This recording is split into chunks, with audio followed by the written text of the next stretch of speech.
the world of outlaw.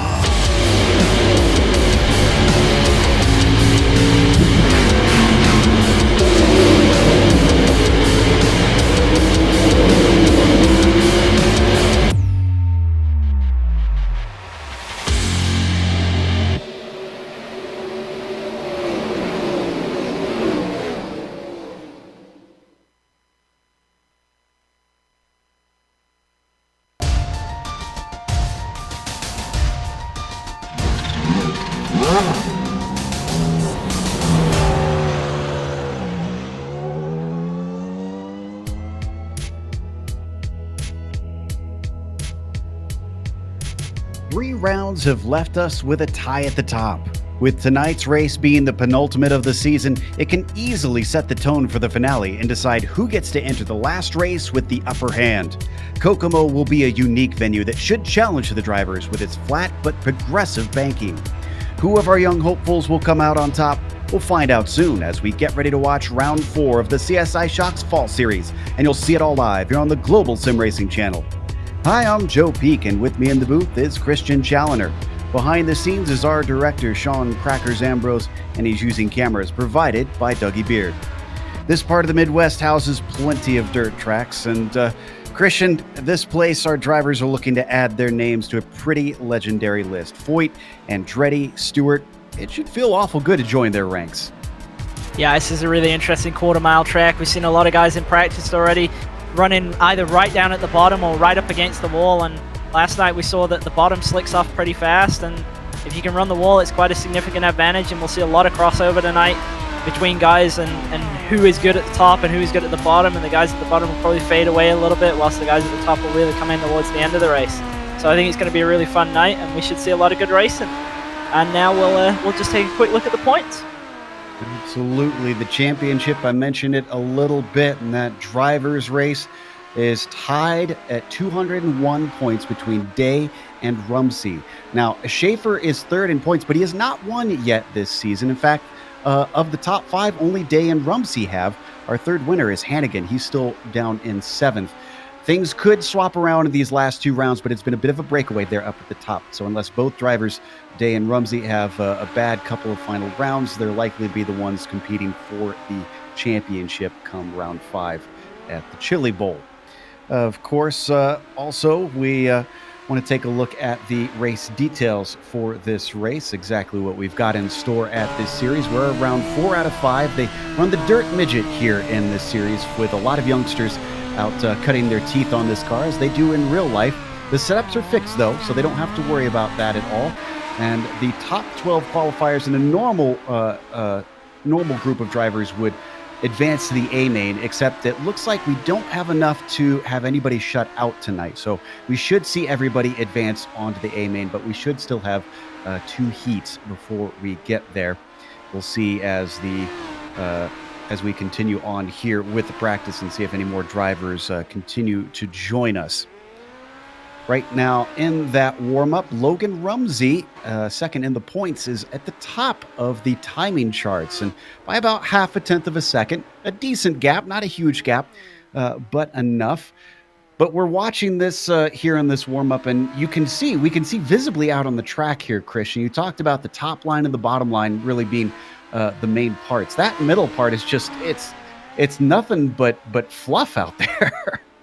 Yeah, it's really interesting with how wide this track is. Right at the start of practice, we saw everybody almost crawling around the bottom of the track, just trying to stay as low as they possibly could. But as soon as that area slicked up, we saw everybody go all the way to the opposite end of the scale, right to the top. And it just seems like nobody wants to run the middle. It's like there's nothing there at all. Certainly seems to be proving pretty tough, even though we're seeing the bottom line slick up quite a bit here in the warm-up.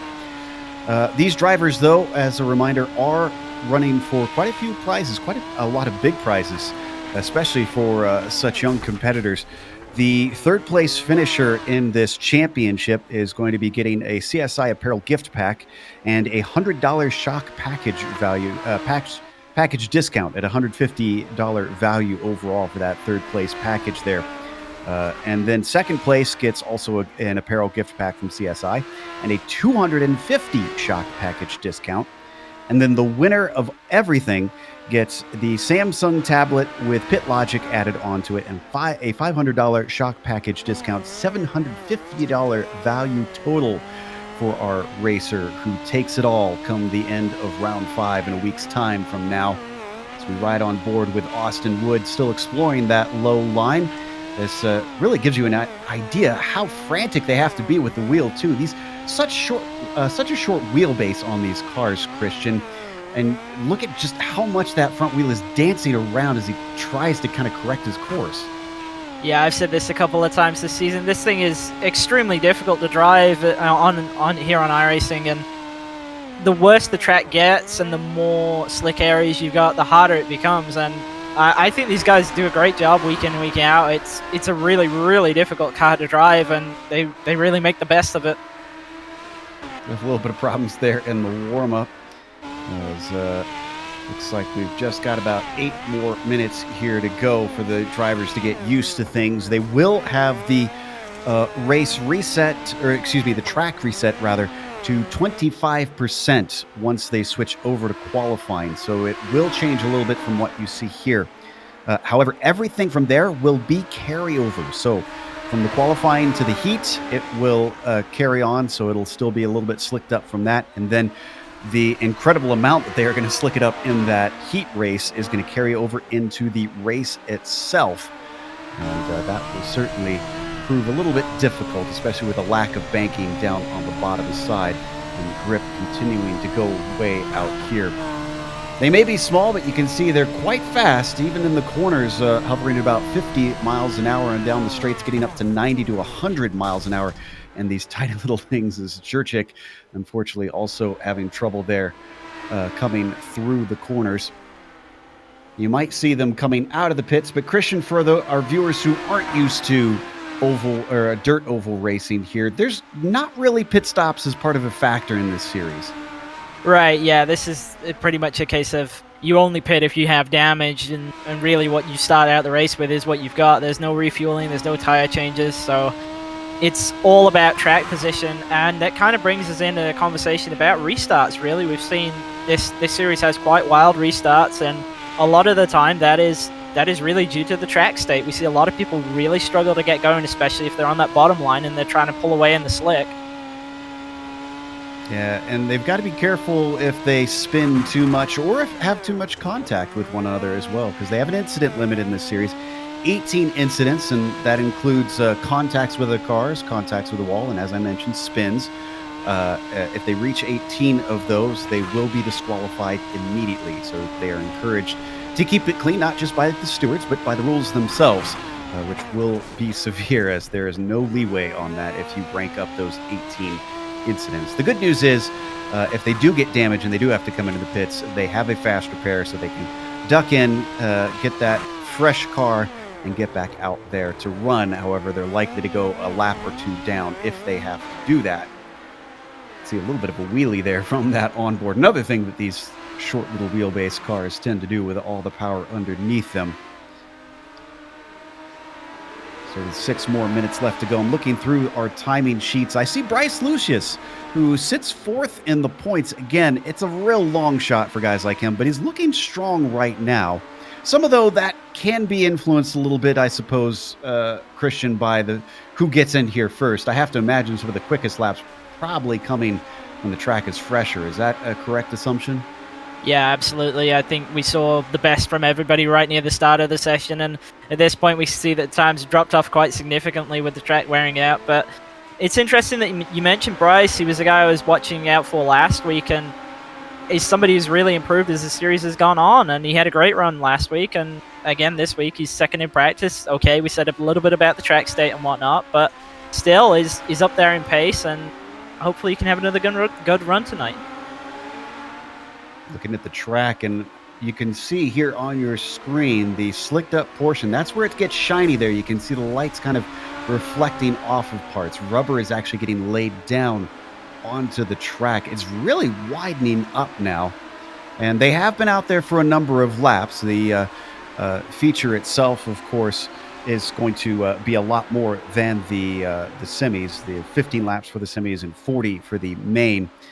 But just to give you an idea, I'm looking at one of our drivers right now, and Ed Hartley, for example, has run about 2 races, 2 of the mains right now. He's got about 85 laps underneath him.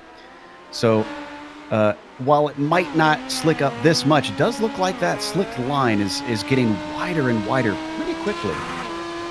Yeah, I would definitely say the track state that we've got now is probably more severe than we're going to see for the rest of the night, with obviously it being cleaned off back to 25% for qualifying, and we have the 15 lap heat plus the 40 feature, and it is going to make a little bit of a less severe track state for them. But track knowledge is everything in dirt racing, so I can understand why guys are out here, especially the guys who are out trying to run right up against the wall. We definitely know that will come into play. We saw that last night, so I think it's smart to make as much use of the practice time as you can.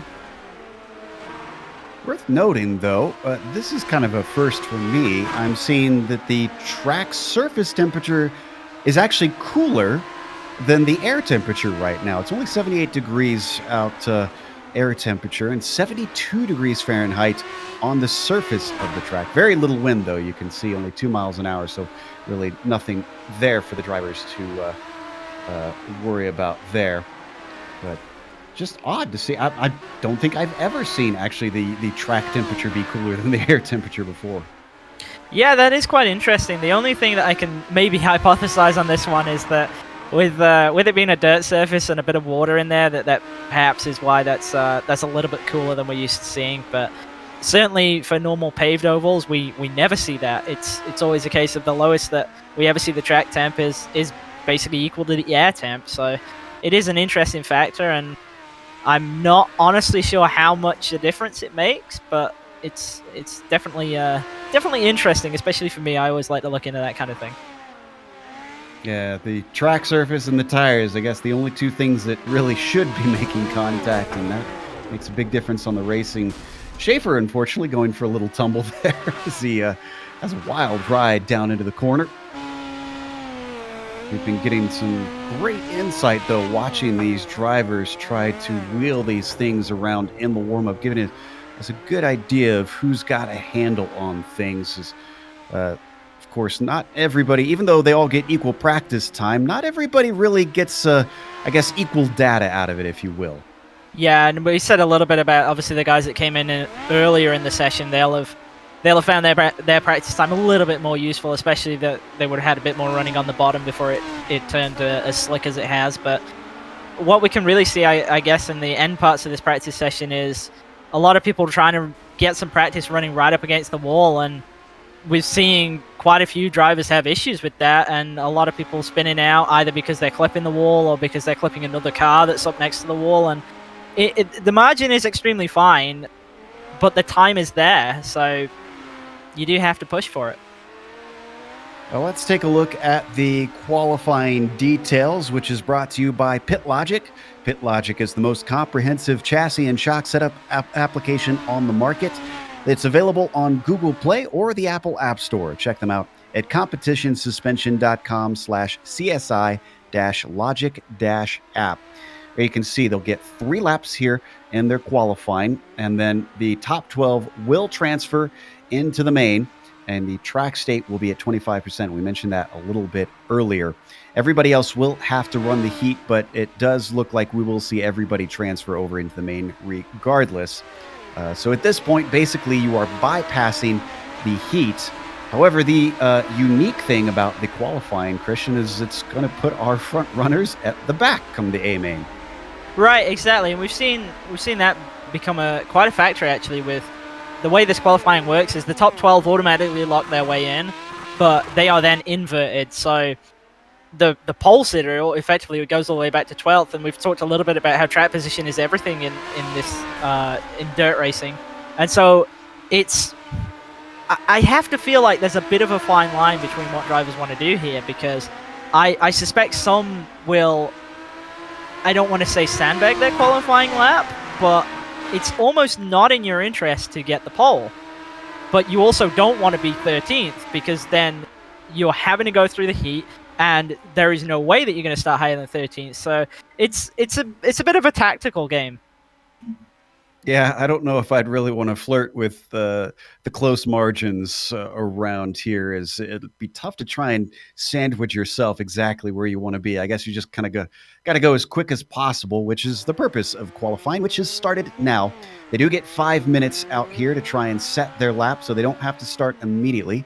Since these laps are only about 12 to 13 seconds long, you can see most have elected to head out early anyways. And if you're wondering how they all set these times without running into one another, well, they all get the track to themselves separately. The advantages of running in the virtual world here. But certainly, wow, get a lot of wheelies out there as they try to get the speed up, though. I guess these things are geared pretty shortly.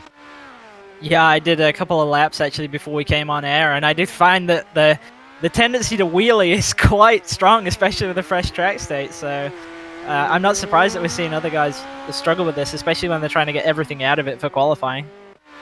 Bryce Lucius has the pole currently. Jurczyk is in third with Gray currently in second. Looks like Gray's already completed his 3 laps. Corey Day is just starting his right now, so we'll get a chance to see if he can maybe come in, snag a pole away. Logan Rumsey a little bit far down, but we talked about that strategic gain, his 13 flat. Let's see if it improves on his final lap. It does by half a second. So Logan Rumsey actually goes to the pole. Yeah, I think we're seeing a little bit of divergence in tactics here. A couple of guys are going out there and running all 3 laps right on the bottom, trying to just get themselves in a play, and others are trying to wind it up on the top, and that's why we're seeing slow initial laps and then a really fast end lap. When Day has been struggling as Lucius has gone to second, Schaefer into third. Day's actually not going to complete his 3 laps. He's actually quitting on his second one. I think he'll get one more full lap. His second one simply will not count here. But Corey Day is down in 5th. That will actually put him ahead of Rumsey in the main if things stay as they are. As we take a look at Colin Mitchell, who's just completing his final, he does not improve on his 12.9. Yeah, I think if I was Day, I wouldn't really be so keen to actually go out there and improve that. I don't think anybody's going to shuffle him down to 13th. So having that higher starting position, as he does go up to second, so maybe he's just trying to get for the pole. Possibly, but that is it for our qualifying. So our grid is set. Let's give you the 12 that will skip the heat race. That's going to be Logan Rumsey, Corey Day, Bryce Lucius, and Jonathan Schaefer on your first 4. Then it's going to be Alex Rupert in 5th, and Christian in 6th place. It is going to be Eddie Hartley. Yeah, and then we've got Rylan Gray in 7th, Lauren Emig. Actually, a really good qualifying by him.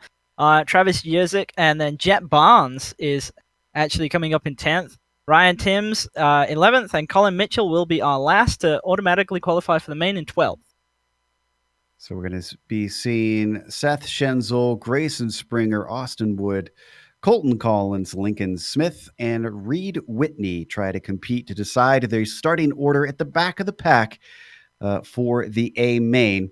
And again, that's going to be 15 laps with no cautions here for the heat race that we'll get to in just about a minute and a half. They can advance the session, I do believe, but we looks like we'll have to wait until that clock ticks down, as even though all of our drivers have put their times in, it should have to work its way through until we start to grid up for that A main. Who have you been looking at, though, Christian? We've got qualifying and warm up out of the way now, and we've had a little bit of an idea of who's doing what.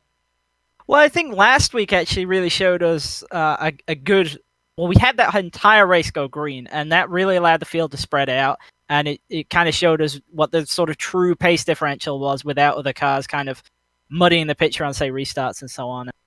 We saw that Rumsey and Day really did kind of check out on the field, but then we kind of had the next group of guys with, say, Bryce Lucius and Jonathan Schaefer, and kind of having their own battle for third place on back. And I mentioned Lucius before, and he's impressed with coming home in third in qualifying. And I think obviously the guys we focus on has got to be Rumsey and Day going for that title, but there is definitely a good fight for third, I think, between Lucius and Schaefer.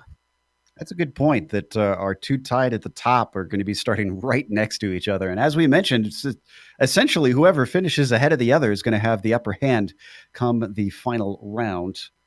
So there will be a few tense moments once we get to the A main with them so close to one another. We'll see if they separate or if they stick to each other as they climb through the field trying to get to the front, or if they can avoid trouble even as the clock now ticks down and the checkered flag is through. So drivers now gridding up for our first heat race.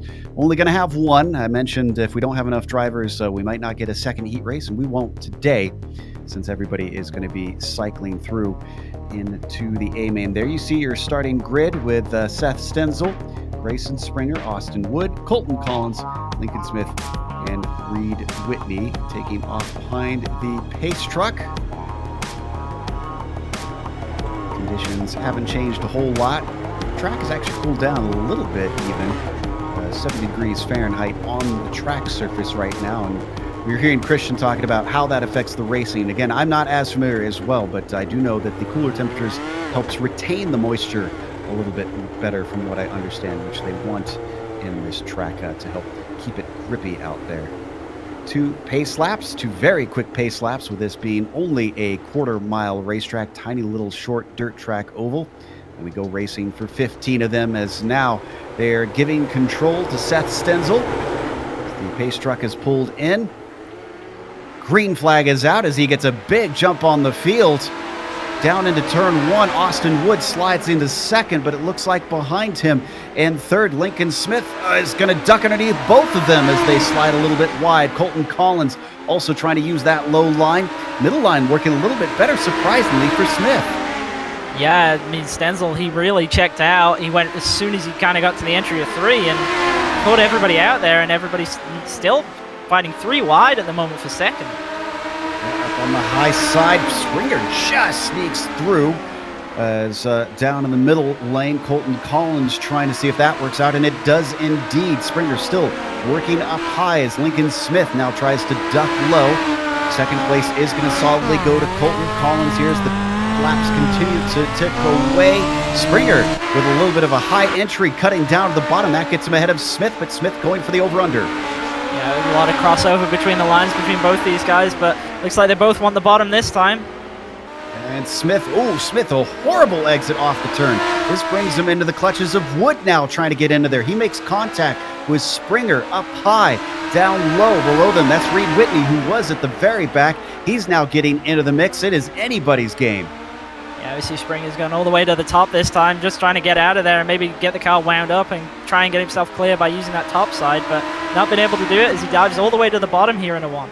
All the squabbling has allowed Collins to stretch away into second place. Smith leads them in third, where the back of the pack is very tightly together. Whitney still challenging him with Springer now in fifth position. Make that fourth as he slides down deep and shallow into the first corner. And that is going to get him the spot. Austin Wood now fighting out to decide who is in last with Whitney, and that is who it winds up being for the moment. Yeah, a very aggressive move there right at the bottom, but just about made it through and was just clear enough on exit to be able to get a good launch out of the corner and get himself clear.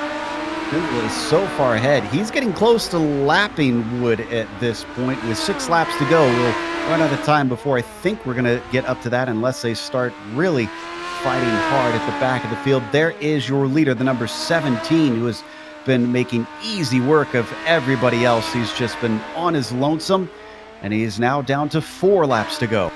Yeah, and a big battle going on for third right now between Smith and Springer, though. They keep crossing each other over. Right now, Smith on the high side, trying to carry his speed. Now he cuts down low, goes for the shallow entry instead. Springer pulls the over-under, try and return the favor, but he can't quite exit off the corner the same way that Smith does. Smith holds third place, but this time he's the one with a horrible exit. Springer swinging very wide, back and forth, back and forth. Hard to tell who is going to have this. It's going to go all the way to the line because Stenzel is getting the white flag right now as he is going to get lap traffic, and he narrowly avoids Austin Wood, who gets turned around down low. He has got to be careful here on the final lap. All he has to do is keep it safe as he comes to the checkered flag. Stenzel is your winner. Collins is going to come in second place. Springer is solidly in third now as he leaves Lincoln Smith in the dust. Something must have happened to Lincoln Smith that we didn't see, and all that action. Wood a lap down, finishes fifth, and Whitney in 6th position. Yeah, it looked like Smith was struggling a little bit with the right rear, digging in and getting a bit of wheelie. He was just not able to get off the corners, got to Springer, and Springer was able to pull away. With the heat race done, now it's time for the details for the main, and that is brought to you by CSI Shocks. CSI has become the shock choice for many of today's top professionals. They have won over 5,000 races, as well as many track, regional, and national championships around the world. You can check them out at www.competitionsuspension.com. We talked about it a little bit earlier. The race is going to be 40 laps for this main, and it is fixed out there still. And they do have cautions on for this one. So we could see things slow down a little bit. We understand, Christian, that we had quite a few cautions in the 15 and over series that is basically the sister series to this one last night. Yeah, and I think that's kind of where we're going to see a lot of emphasis on restarts if the race does tend that way. And I think that's where guys like Day and Rumsey have really got to be careful on those restarts. But the thing with how iRacing works currently and how this series is set up, where the pace laps are actually counting down the lap counter itself, it means that if the race does go to a lot of cautions and there are a lot of restarts, that you do have to start being quite aggressive on them, because the lap counter will run out very, very quickly. 40 laps is not a long time. Well, we saw that come into play back at the second round at Limaland, I believe it was, with Hannigan stealing the win just with a clever move on the restart. So I think you're right. I think drivers could be trying to get a little bit aggressive as things go on. We're not watching any sort of qualifying right now. This is just a warm-up that they're given for drivers to get used to the track state now that it is switched over. So this is going to be very valuable for those who qualified through to this A main. Yeah, they didn't have the experience of running in the heat race, but now obviously they get a little bit of track time right before the feature. The one thing I think that these guys have got to be careful of, though, is that say if guys are running right down on the bottom to sort of practice that line, there is the chance that they will actually just completely run that line out in the practice, and then you've been practicing a line that you're never really going to be able to use when the race comes around. So we can already see a little bit where it's slicking up, and I think they need to be careful of that. So who's going to be experimenting here in these 5 minutes that they get to try and acclimate themselves? So we ride on board with somebody who's going up well high here, and that's Rupert experimenting. I see Colton Collins as well, trying to run a little bit of a high line. For those who haven't watched any sort of dirt oval racing before too as well, explain to our audience when we talk about these lines and why they're so important, because they can see some things happening out on track, but talk a little bit about the cushion and what that does in dirt racing, Christian. Right, well, I don't profess to be a dirt racing expert myself, but from my somewhat limited experience of it, what tends to happen, especially here on iRacing, is that you will find that on a clean track state, everybody will just instantly be on the bottom because there's just so much grip and you can just run all the way down there. But then as the race goes on, that line will, in some cases, it'll move up gradually. In some cases, like tonight, I suspect we'll see everybody will migrate all the way to the wall instantly.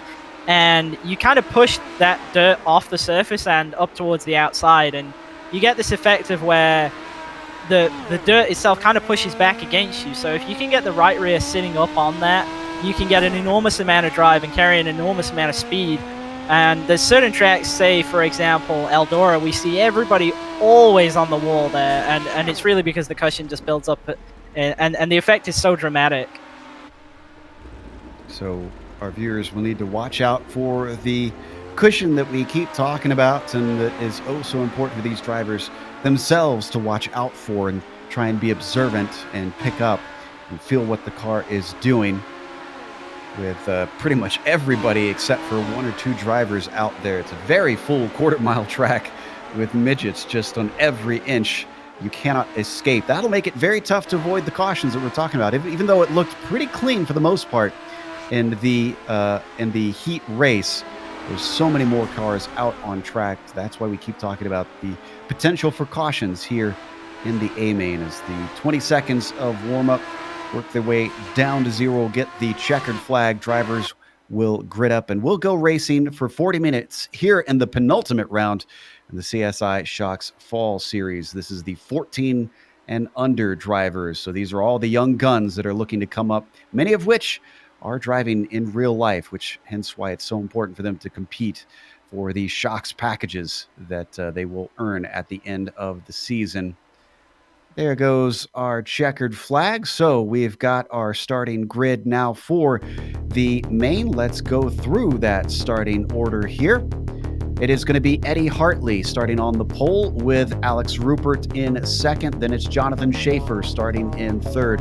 Bryce Lucius will be P4, followed by Corey Day, one of our drivers competing for the championship. He's at the top of the points right now. He'll be starting in fifth position. Logan Rumsey starts sixth, and Rylan Gray in seventh. Then it's Lauren Immig in eighth, and Travis Jurczyk in ninth. 10th goes to Jet Barnes. Then in 11th, we've got Ryan Timms and Colin Mitchell, the last guy to qualify through. And then we've got Seth Stenzel, the winner of the heat race in 13th, Colton Collins in 14th, Grayson Springer and Lincoln Smith. We saw them have a great fight in the heat. They'll be starting 15th and 16th. And then we've got Austin Wood in 17th, and Reed Whitney will be starting 18th. Already through the first pace lap. They're having to catch up a little bit. It was a slow start at the back of the field to get up with the group, but I think everybody looks like they're getting packed up now, as we are now all too wide and the pace truck is in. Eddie Hartley, or excuse me, Rupert has control of the field. Green flag is out, and across the line already a challenge for second place as Rupert goes very low. And that is Corey Day, as well as Jonathan Schaefer challenged. We've already got a caution before we complete the first lap. I see Jet Barnes on his lid. Yeah, it looked like he went down there and he clipped the tire and rolled. So a huge incident right at the start. something that you don't really see on most paved tracks anymore that we tend to see here on the dirt ovals is those tires. I don't know what else to call them. It's just curb tires down at the bottom that certainly seem to have caught out Barnes. Yeah, I think it's kind of an interesting way of sort of marking the edge of the track, and I've got to be honest, I'm not really a great fan of them myself, but they do lend themselves to some spectacular incident. Well, we were always talking about track limits on the roadside, especially on more modern circuits. So I guess this is an easy way to really keep drivers from abusing that, as they're now getting lined up, and Rupert is going to be having the inside. I do believe they are getting too wide. Yes, they're doubled up, so we'll be going green this time by. Rupert given control once again. What kind of start are we going to see? It's looking pretty slick at the bottom. He brings it up a little bit to try and get himself the shot. Don't know how well that worked. In fact, that was a horrible restart. He's being challenged by Corey Day, who restarted in third. He's going incredibly low, and that's actually going to work out for Corey Day, who takes the lead away and is going to hold on to it through 3 and 4. Yeah, Day's done an amazing job. I was actually just about to say how he's moved up since the initial restart, but, well, you already see it. He's already up there in the lead. And they're really hugging that ultra-low line, and it's actually working from what we're seeing, even though we're seeing a ton of speed from Jonathan Schaefer working the high side down in fourth. Yeah, we're seeing the field is completely split right now. Nobody's in the middle at all. Everybody is either right down there by the tires or right up on the wall. And we've got a caution. I see one car around. I think Travis Jurczyk is one. Not sure that he caused it, though. Let's see if anybody else was around. It was Austin Wood who initially caused it, but we're going to watch Jurczyk first. He clips the tire just like we saw before with Barnes. That gets it turned around. Wood, in the meantime, was already, actually, he had rolled over, it looks like. Yeah, right here we're going to see it. Ooh. Made a little contact with the other cars, Christian, and then he went straight on into the tire at the bottom. Yeah, that was a really interesting incident for him, and amazingly, he's still going. Well, these are hardy little cars. They're not going green quite yet, as we're waiting for everybody to get doubled up here. I think we are right now. Let's see. Should be maybe next time by. But it's going to be Corey Day who restarts it this time. Yeah, we see Day actually just practicing the restart a little bit, and it has been something that I've noticed he's struggled with, perhaps, especially when the low line slicks up and he's the leader, and I think he was just trying to get a good pull there, and I think that's smart. That shows he's trying to work on. He knows that he has a deficiency there, and he's trying to work on it. Very clever, and let's see if it pays off using that experience, and I'd say it did. That's a decent start from down at the bottom. Going up high, Alex Rupert behind him, having to duck under cars who are pulling the slide job. And meanwhile, Corey Day goes very high, ducks down low, an incredibly extreme line for Corey Day, and it works out, but we got a caution immediately. I see Lincoln Smith with an issue, down in 15th.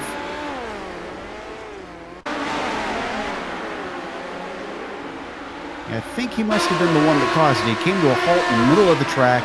Number 78 didn't get hit by anybody else. Yeah, it looks like him just stopping down there on the bottom probably brought that out. There we go. I always love learning new things. We're getting info from the Peanut Gallery that the official technical term is euchre tires.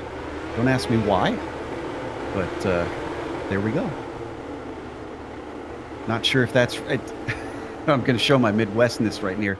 There's a card game that's very popular in the Midwest called euchre. I'm not sure if that's a reference to that or not. So you'll have to tell me if my inclination is right.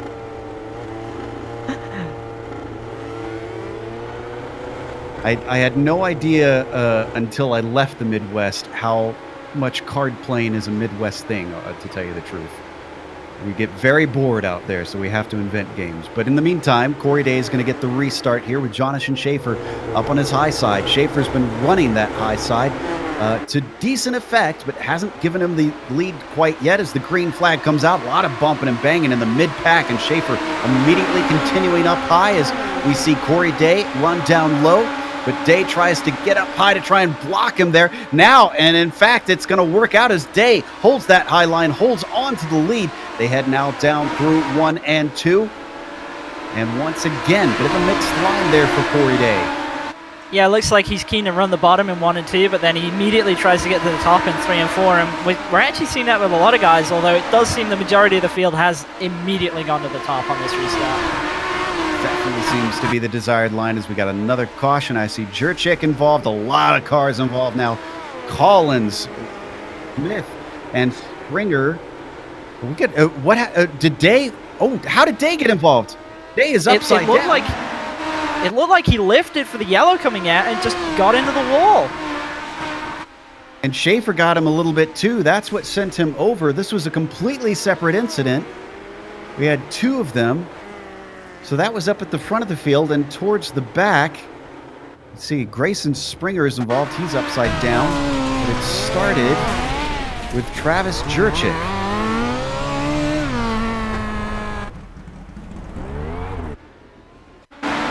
Look at the replay one more time. We saw a couple times there with Corey Day's incident. Yeah, there's Jurczyk getting turned around, and then everybody piling into him, just essentially causing more problems. Did I see another car upside down there for a moment? I believe what was happening there was that Day was still stuck upside down, and he was hoping that someone was going to come and basically ride him, and it didn't happen, and he is out. That's a disastrous end to his race. This is great for Schaefer, who is in 3rd in the points, and is looking to try and get back into things, but obviously Logan Rumsey, who sits in 2nd, is going to take advantage the most as we're getting ready to go back green one more time. We're lap 23 out of 40. We're halfway through. A few cautions here and there, but we have seen some green flag racing. Let's get some more as it flies once again. Schaefer getting the jump, but down low. It looks like Rupert's going to try and pull a little bit of a slide job. Not sure that it totally worked. He's slightly ahead, but Schaefer now pulls it right back on him. As up to the front, Rupert currently holds the lead. And Rumsey is going to try to get into the mix as they all get clogged up on the high side. And we've got another yellow. It looked like there was a bit of contact further back, and the car got turned around. That was Wood, I think. Yep, Wood gets turned around by Smith. And in fact, Smith is now disqualified. He's run out of incident points. And there you could see that he disappeared from your screen. I think that's actually something that we've not seen so far this series. I know we talked a little bit about the incident limits, but it's not something we've seen. We've not seen anybody actually be disqualified because of that yet. We've had a few retirements already. Lincoln Smith is gone. Austin Wood. Looks like Jet Barnes has been taking a few repairs. Corey Day, we mentioned he is out of the race, and Reed Whitney as well. Grayson Springer is still running, but he's in 15th and multiple laps down. Looks like Bryce Lucius actually just took his spare car too. So a lot of guys encountering trouble really early on, and we've still got 12 laps to go in this race. And we're going to get another green start here. Logan Rumsey up on the high side. Rupert was your leader when the yellow flew. So he'll get the bottom line as he tries to restart. And he gets a good jump. Green flag is out. He immediately goes right back up high, though. He's trying to block that off as they are rim riding. Almost everybody forced up to the high side as that bottom is way too slick. Yeah, it just doesn't look like anybody can get the bottom to work, even more than just kind of initial pull another car around on the front stretch. Got another caution. Rumsey was trying the low side. Did he get the lead? And I believe it's Jurczyk. Another one on his lid. I think he caught an accident that was happening in front of him. Yes, he was. You're going to see him run into, that is Gray. Rylan Gray that is tipped across the track and goes right into his path. This all looks like it's coming from everybody trying to get to that top line as quick as they can, and it's just, there's such a speed differential between the guys coming up from the bottom that there is some contact is kind of inevitable, especially with everybody packed as closely as they are. This is going to make it extremely tricky on this restart, as drivers are going to be very, very eager to try and get in front of one another. We've had so many cautions. We don't have any green-white checkers in this series, so if it gets to be about 3 or 4 laps to go and we get a caution, that ends the race. Whoever is in front will take it all. Right now in front, it is going to be Rupert, who was on the bottom when that yellow flew. Pace truck is in. Number 5 has control. He accelerates away. Green flag is out. He's being challenged a little bit on the low side by Logan Rumsey. Big slide job, though, coming in below them. That was Stenzel trying to see what he could do. He did get it in front for a brief moment, and in fact, he's going to try it once again. Doesn't quite work out. He is into third. Got a car around in the back, and that brings out the caution once again with 6 to go. Yeah, that looked like Rumsey was really caught out by Stenzel's huge move to the bottom. It was very aggressive, and then Rumsey was struggling to get back going, and he just got clipped by a car. Rumsey himself didn't go around, but the other car did. It was Rylan Gray was the one that got turned around and brought out the caution. The 06 really just got tipped a little bit. Didn't even get hit as everybody scattered around him. Here you're going to see that was out of 4. Great heads up by all the other drivers. We did say that these restarts would be wild, and I do think that this will be the last one that we will have. You are indeed correct.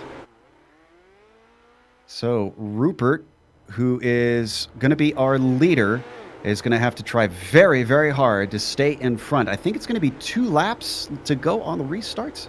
Let's see here. Are we getting doubled up? No, going to be 3 laps to go. We get a caution again. This will end the race. So, as the pace truck pulls in, what's Rupert going to do? How is he going to mix it up? How can he keep everybody behind him? What few drivers are still out there? He's going to try and come really shallow on this restart. He slides up high. He does have the lead right now, but he's going to go way up high, rim riding around the corner. 2 laps to go now. If he can get to the caution, we will not have another yellow. We have a little bit of a slide job down below him. We got the white flag. We're going green to the finish, and it is Rupert leading it right now. Behind him, cars coming together as Stenzel DQs out. Now it's Timms who is behind. But Rupert is going to take the victory as he comes to the line in the lead. The number 5 is your 4th winner out of 4 races.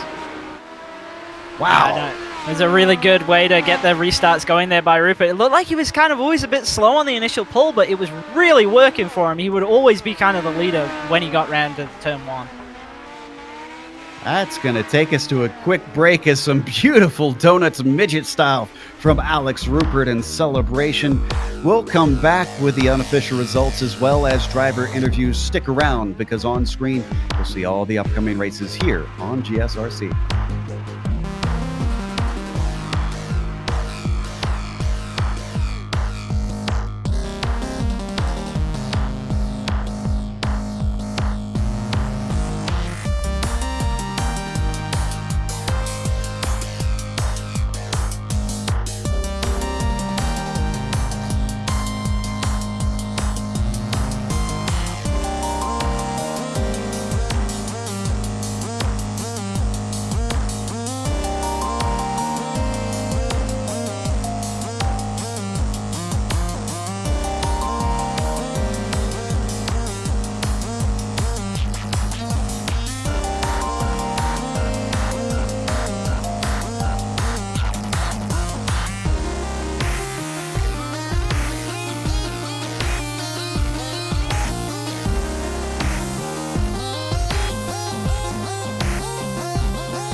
Welcome back to Kokomo Speedway. We just watched round 4 here in the CSI Shocks Fall Series. Alex Rupert is your 4th winner out of 4 races. And he was followed to the line by Ryan Timms. Most everybody falling away on that final lap as there were some desperate moves being made. Logan Rumsey managed to take 3rd. That'll certainly help him in his championship bid because his main rival certainly didn't have a good day. Eddie Hartley finished in 4th with Ryland Gray in 5th position. Colton Collins, how about this, from 14th to 6th. Nice climb from the 82. Jonathan Schaefer wound up in 7th. He was up towards the front for most of the race until the end there. Seth Stenzel was 8th a lap down, and Colin Mitchell was 9th. 3 laps down was Bryce Lucius, winding up 10th. Then we had Grayson Springer. He came home in 11th. He up 4 spots, but 5 laps down, so involved in some stuff tonight. Travis Yerzik, similar story, really came home 12th, but after being involved in some incidents. Lauren Emig, 13th. Lincoln Smith in 14th. Austin Wood, 15th. Then we saw Jet Barnes with that incredible roll right near the start, come home 16th. And Corey Day, what a kind of a bad night for him. He was leading after a great start, and then it just kind of all went away for him after that incident, and he wasn't able to ride himself and comes home, unfortunately, 17th, 22 laps down, with Reed Whitney in 18th. Looks like they've already updated the points, so I can tell you right now exactly how this is going to affect the championship. Corey Day has actually fallen to 3rd, and Rumsey is now your leader, but he's leading by 30 points over Schaefer. Logan is sitting very pretty. As we're waiting to see if we can get anybody who is willing to talk to us tonight. Looks like everybody, unfortunately, is taken off, but This has been an exciting one. We did have a spate of cautions at the end, but at least we finished under green, Christian. Yeah, it kind of has a tendency to go that way. Once we start getting the yellows coming out, it just does breed more and more. And we said how critical restarts were going to be, and it just builds up as the race goes on. The closer it gets to the end, the more the intensity ramps up, and the more everybody has to just go for it. And we do see this from time to time, and it's not a reflection on the drivers or anything like that. It's just kind of how races go. We've seen it. You get more aggressive towards the end, and it was a good race overall. And I think it was really interesting to see guys with the different lines, and we saw everybody migrated to the top in the end. But the beginning was really spectacular with the field completely split, half on the bottom, half on the top. It looks like, unfortunately, we're not going to be getting any interviews tonight, so we are going to have to close up with a big thank you to our sponsors. First off, thanks to CSI Shocks for sponsoring the series. Again, if you want to check them out, you can find them at competitionsuspension.com. And also to PitLogic. You can find them at competitionsuspension.com/CSI-logic-app. Also, thanks to the companies that provide the software and the hardware for our broadcasts. They're listed here on your screen. And additional thanks go to June Lalonde, who provides our wonderful music. See the screen for how to get a hold of more of her great work. Thanks to the team today, Sean, Christian, and Dougie. If you'd like to find out more about GSRC, including upcoming races, you can find it at globalsimracingchannel.com. You can also check us out on social media. Our Twitter is @GSR Channel, Facebook, Global Sim Racing Channel, and Instagram is GSRC_Graham. If you'd like to support the channel, check out our merchandise store. It is at gsrc.storenvy.com. And we've got the link in the description below. But you want to make sure and subscribe to our YouTube channel, because we're doing a giveaway for that store. If you subscribe to the YouTube channel, there is a chance that you can win your free choice of item from our store. Also, next race, we're going to the iconic Chili Bowl, a tiny indoor track of all things. That'll be December 17th and 18th for both the 15th and over and 14 and under series. We have upcoming races for other series listed on the screen, so check those out and mark them down on your calendar. But until next time, race clean, race hard. We'll see you on the track.